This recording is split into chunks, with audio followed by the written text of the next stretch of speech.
Station, this is Houston. Are you ready for the event? Houston, this is Station. We're ready for the event.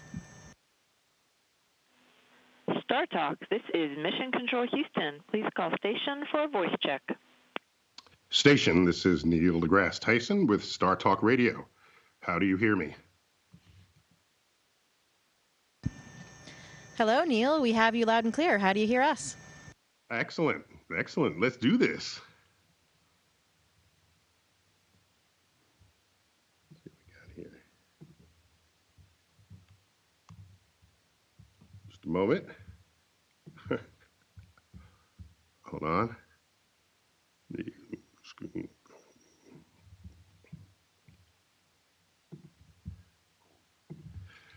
So, guys, it's great to have this time with you. I think they only gave us 20 minutes. That must be when you're in this part of the hemisphere. So I'm going to try to squeeze in a whole lot of questions. Both of you, of course, are scientifically trained, and I'm just wondering what kind of science and engineering tasks or projects or experiments have you been conducting while you've been up there on the International Space Station? Well, we have really been involved in every type of science. So far, I have been up here for about 2 months. I have been involved in an experiment growing Mizuna lettuce. That's actually located right here next to us. You can see the two different light wavelengths here. We've got a red and a blue wavelength, evaluating light quality in fertilizer. I've been involved in a variety of physiological and medical studies. We have done experiments looking at protein crystal growth, evaluating having potential for future pharmaceuticals, for various drugs for disease states. We have been involved in ultrasound studies looking at different physiological aspects like blood flow and how that changes in microgravity. Really any type of science, you name it. All combustion experiments, for example. We have a combustion rack. Even flames, of course, burn differently in microgravity. So a little bit of a sampling of everything. And I think that's what keeps our job so interesting, is that it's not just, for example, my particular field of expertise. It's really all the aspects of science. Combustion experiments. That's that doesn't sound safe. I assume there are fire extinguishers all around station. That is true. There are fire extinguishers all around station, but we do hope to never have to use them on our combustion integrated rack, the scientific payload rack, where we do combustion experiments. They're in a chamber that's, obviously has all the safety requirements needed. The interesting thing about that type of experiment is how differently flames burn in microgravity, because, there's no convection to bring the hot air up and create the shape of a flame that we're used to, for example, on a candle. It's a very different environment. It allows us to get to some of the fundamental properties of flames, and it turns out it's a lot more complicated than you might think, and the results of those experiments not only affect and benefit life on Earth in terms of fuel efficiency and whatnot, but it also informs things like flammability for products for use in space and space travel. One of my favorite experiments is when you burn a candle in ZeroG, and then it just exhausts all the oxygen in its environment. And you're right, like you said, without the convection, a candle will self-extinguish. I guess you see this when you do these experiments. Yep, that's absolutely true. And we see other really interesting evidence of lack of convection here. Like, for example, when we take our food packets out of our little oven and sit them on the table to cool off, it takes a lot longer unless we actually put them in an air path. So much we take for granted here on Earth just by living in 1G. I have a quick question. I got to settle this once and for all. Every bit of physics I know tells me you are in free fall towards Earth, which renders all of you weightless and everything in the International Space Station. So I would call that ZeroG. Where does NASA come off calling it micro-G? Yep, that's a great question. I think the idea is just the concept that everything that has mass also has, produces a gravitational field. So we might be wrong to call it ZeroG just because, obviously everything around me does have a non-zero gravitational force associated with it. Okay, but they're very tiny gravitational forces, so we could just as easily call it nano-G, couldn't we? NanoPiko, I'm not sure they actually calculated that, but it's definitely true that we are all in free fall around the planet, and we are experiencing the gravitational pull of Earth, which is actually what keeps us in orbit around Earth. So you could also look at it that way, that we're not zero-G in that sense. But the free fall aspect of zero gravity, I'd say we're in it. Did we land ourselves on the right side of your argument? I'm going to look up all my metric prefixes and see which one actually applies to how much gravity each one of you have on each other. And I'll get back to you on that. Yeah, and I think the other difference is that we are constantly disturbing this microgravity environment. So anytime we input a motion, if we're exercising on the treadmill or the cycle ergometer on ARED, we're disturbing that pure zero gravity force that maybe an experiment desires just by our human presence. So we're still disturbing that all the time. So let's talk about food. There are different segments of the International Space Station representing different countries who participate. And so do each of you trade food with each other when you get bored with your meatloaf or something? I'm just curious how much food exchange goes on the International Space Station.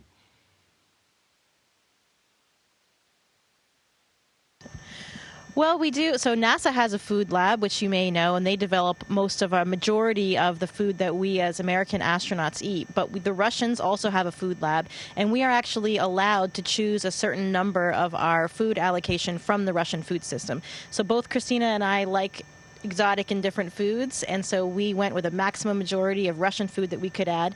We also have some foods developed by the European Space Agency that we can add to that mix.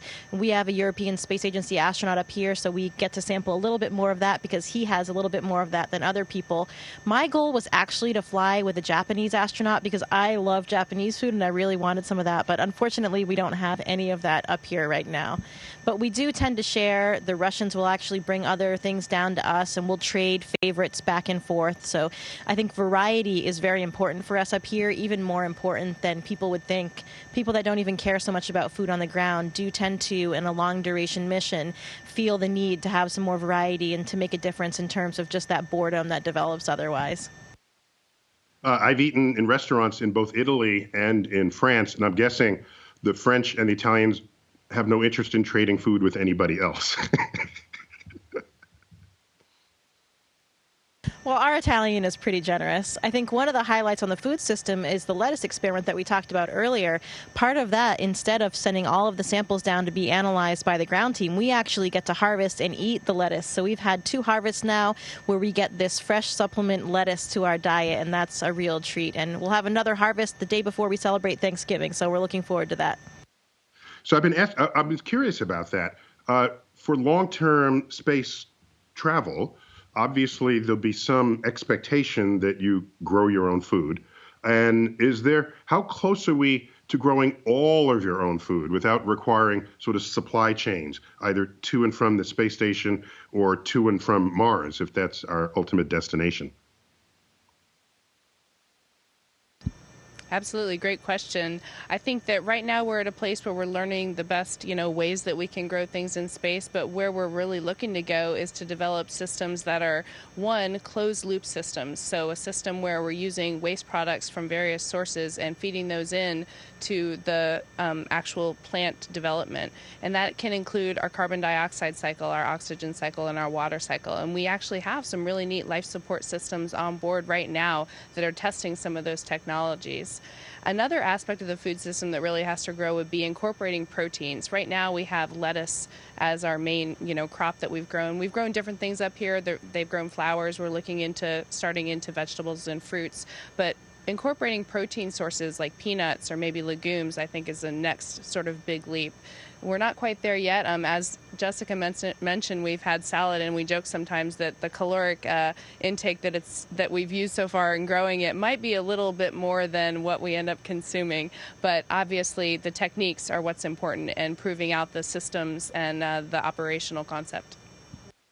I'm guessing that you're not going to anytime soon start traveling with farm animals, so likely all of your protein will come from plant-based sources, which would mean the future of space exploration would be vegetarian. That's what that sounds like.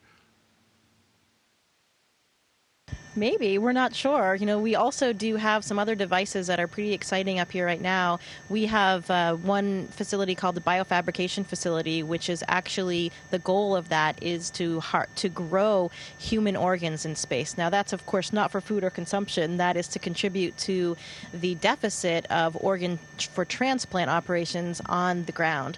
By any kinds of efforts on the ground, when you are trying to produce these tissues and make these bioartificial tissues, there's some problems with the support structure for these. And so the theory is that in microgravity, we won't have that problem with the support structure, so we can better grow these bioartificial tissues and then turn them into complete organs. Going a little bit along with that with 3D printing, we have other 3D printers up here to make other pieces of hardware. The Russians also recently tested some animal cells, so some animal protein cells, to see whether or not they could 3D print meat. So there are some experiments that are trending in that direction as well. Okay, I don't know why I didn't think of that. Of course, if you can lab grow proteins, meat proteins, then you never needed the animal in the first place, and then there's another source of protein for you. So excellent. I'm just curious, can you imagine a totally self-sustaining place on Mars? How soon do you think we can have a self-sustaining Mars colony? Are we counting that in decades now, not just years? Because we know you can get water on Mars, and there's fuel, maybe rocket fuel. If you could just elaborate a little bit about what's there on Mars already versus what, at least initially, we've got to bring there to help you survive. Sure. Well, looking at the current outlook and some of NASA's long-term goals, talking about going back to the moon in the 2020s and then back to the Mars in maybe the late 2030s. So that would be sort of an initial visit. Some of the baseline mission design concepts would be for, a 15-month mission, a 3-year mission, somewhere in that range. To do a sustainable mission, I think we are definitely talking decades, but I think it's important to have the long-term goal always in mind. I've never been someone that has been a fan of terra transforming a planet to make it more Earth-like. I think that the excitement of going to a different planet would be utilizing the in situ resources that are there. So I would see something like a sustainable Mars establishment, to me, would always require some type of resupply, and even if that's just to make it livable and habitable in terms of what humans think of as habitable and livable, I think is the important thing, but using the in situ resources as well. Yeah, I think if you were to drive across the United States, there's basically a supply chain there already for you. You can stop at the Quick Mart and get food, and something already brought the food there for you to then eat before you arrived. So maybe the idea of supply chain shouldn't be viewed as something so foreign, because we actually thrive on that here. I'm curious about the future of robotics and artificial intelligence. There's a whole camp, I'm not in this camp that I'm about to describe, that would say, do all space exploration with robots.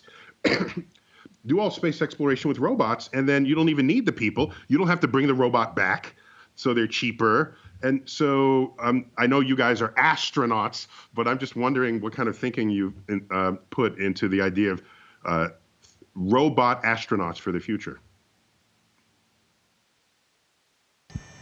Yeah, I've heard a lot of people debate that as well. Maybe why do we even care about human space flight? Maybe we can do it all with robotics. And I think the answer isn't one or the other. It's really a blend, and the two can be complementary for different purposes and for different reasons. We, of course, have had a lot of success sending satellites and sending rovers and other spacecraft. There are many, there have been several rovers on Mars that have provided a wealth of data already, and we haven't been there yet as people. So that's showing us that there are some things that we've already been able to do with these robotic spacecraft that we haven't done yet with humans. But, of course, if you look at the other side, if you look at the statistics and what these rovers were able to accomplish in terms of their exploration, sending the data back, then being controlled by people on the ground and having that relayed back if they found something off nominal or something that where they wanted to go a different direction, that actually ends up taking months. And what the statistic that I've seen is that what a rover can do in months or even years, astronauts can do in minutes or hours, just because we have the capability to problem solve directly real time and then redirect as necessary. So I would see the future as involving both. I would love to go on a mission with robots as well. I mean, we could bring humans and robots together.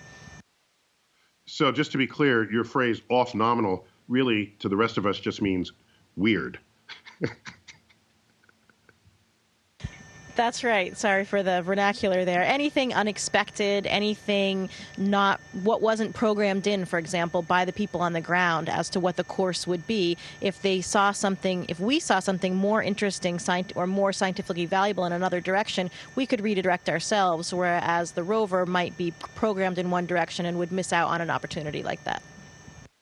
Promise me if any of you go to Mars and you see something off nominal, that you'll just say to NASA, I see something weird, okay? I want you to promise me here and now. I'm not sure we can make those kind of promises to you.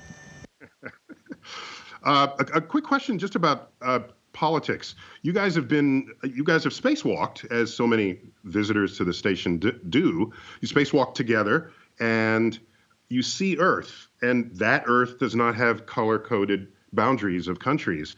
And so surely you get the news feed and who's in conflict with whom and who's spying and who's fighting. This overview effect, which so much is written about, how do you see the future of politics in space versus what's going on down here on Earth? Can space be something that leads all peace movements on Earth? How much thinking have you guys done about the role that space can play in the future of this?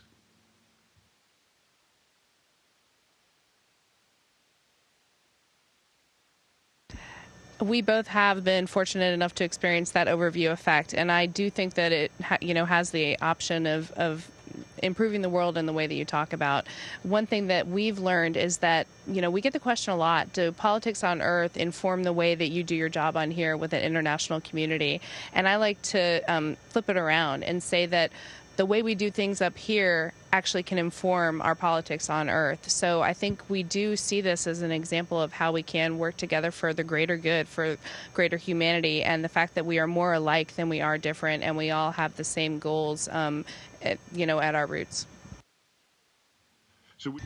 And I think a specific example of that, both Christina and I launched here to the International Space Station, having trained a majority of our training in Russia, at the Gagarin Cosmonaut Training Center with the Russian Space Agency. We launched on a Russian space vehicle to get here. And, for many years now, that has been our only means of coming to space. And so that is something that, especially right now, given the current political climate, may be surprising to some people. But for us all up here, we're working together as one crew and as one team. And I think that space has this ability to actually transcend some of those problems that we're having on the ground. So hopefully we here on the International Space Station can provide and maybe serve as an exemplary role model for people on the ground as well. Jokingly, I've often said maybe a lot of our world leaders need to come up here and experience that overview effect for themselves to truly understand what it means. That shouldn't be a joke. That should be real. Time for just a couple more questions. I just want to have some fun questions. So one of them is, I've sometimes been criticized for commenting on the science of movies. And in the movie Gravity, Sandra Bullock's bangs always pointed down. And I'm looking at your hair now doing its thing, doing its ZeroG thing. And so I'm just curious. I don't know. I guess that wasn't a question. I just want to tell everyone, look at your hair in space, in ZeroG. The hair does not know which way down is. There you go. There you go. Yeah. Yep, that's absolutely true. I think our special effects are a little bit better up here maybe than in the movie Gravity. But for me, I was really surprised that not only did my hair not float sideways, it actually just goes straight up, which makes sense in retrospect, but you don't really even expect that much. But of course, there is no sideways in space if there is no down or up. So one final question. Being in ZeroG presumably would make your stomach queasy at some point, certainly initially. So I am certain at least one of you have thrown up in the space of the space station before. So how do you clean that up if it's just scattering everywhere? Actually, both of us have been extremely fortunate, and neither of us have had the opportunity to experience that. Not that it couldn't still happen for some other reason, but I think we're probably past that risk period. But we do, of course, prepare for it because it does strike many astronauts, and you don't really know who it's going to be. You can't really prepare for it. So we have special motion sickness bags that we fly with us in the spacecraft and that we have up here in case anyone needs them. Because, like you said, of course, it's going to be very difficult to contain. And I remember seeing that in person on several flights that I did on the parabolic flights on what we call the Vomit Comet, and observing some people that tried to utilize the bags and missed, and that makes for quite a mess, especially with a plane, because then you experience the 2G. But we are equipped really to deal with that and to deal with any kind of medical situations up here with our training and all of our supplies on the space station. Well, excellent, guys. Thanks for taking the time for StarTalk Radio, and we got you on video as well. And so very much appreciated this. Thank you very much. Thank you, Neil. It was our pleasure.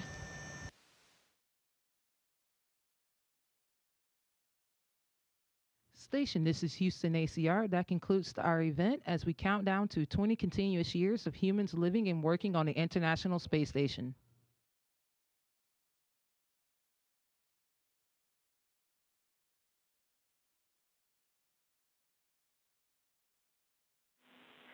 Thank you to all participants from StarTalk Radio Station. We are now resuming operational audio communications.